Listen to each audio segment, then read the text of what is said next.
mid-2025, several key pledges outlined in Ghana's 2025 budget, delivered by Finance Minister Dr. Kaiser Atoforsen on March 11th, have been implemented, whilst others continue to progress towards full realization. One of the most notable achievements has been successful abolition of multiple unpopular taxes, including the 1% electronic transfer levy, the 10% tax on betting and lottery winnings, the emission levy, and the VAT on motor vehicle insurance. These were officially repealed following parliamentary approval and presidential assent in early April 2025.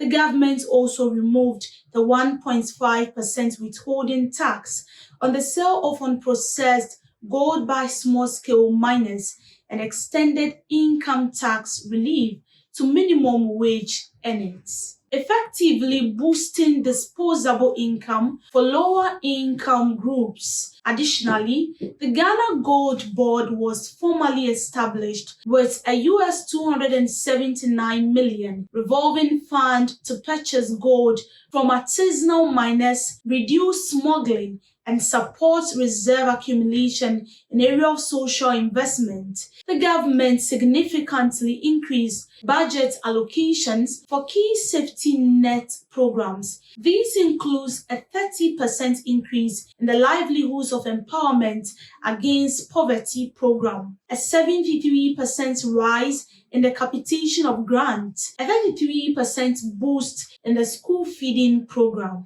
The National Health Insurance Scheme also received an expanded allocation. The 2025 budget further outlined a bold education reform drive, particularly focused on expanding technical and vocational education and tertiary TVET. Under the new Fees of TVET policy, all public TVET institutions now offer tuition-free education with additional investment in infrastructure, equipment, and apprenticeship. This complements the rollout of 300 million National Apprenticeship Program and supports for the 24-Hour Economy Initiative to create jobs and reskill the youth for emerging industries. On the economic front, inflation has declined steadily from over 23% in January to 13.7% in June, marking the lowest level in over 3 years. This downward trend suggests that government tight fiscal discipline, debt restructuring plans, and monetary policy coordination with the Bank of Ghana helping to stabilize the economy. However, the challenges remain. Major infrastructure projects such as roads and healthcare facilities are yet to be completed under the mid-year performance data, and full details of spending and disbursement are expected in the upcoming mid-year budget review on July 24th. Whilst the government aims to reduce the fiscal deficit to 3.1% of GDP, the mid-year figures on actual revenue mobilization and arrears clearance are still pending. Broader structural reforms such as property tax enforcement and integration of the informal sector into the tax net also remain unfulfilled. Nonetheless, the 2025 budget marks a strong departure from austerity towards recovery, aiming to reset the economy through tax reliefs, targeted investment, and job creation initiatives. As the Finance Minister is set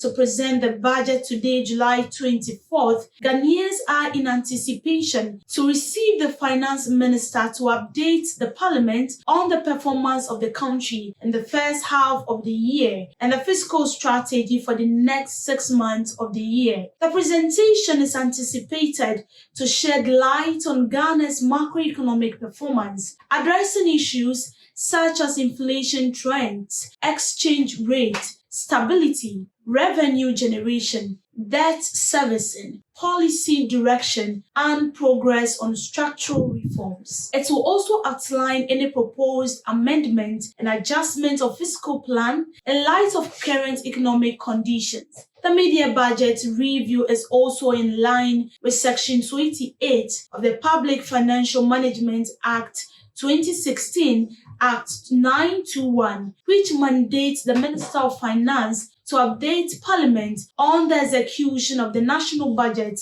and provide an outlook for the rest of the fiscal year. All eyes are now on the Finance Ministry's mid-year presentation, which will provide a clearer picture of which targets are on track and where more effort is needed.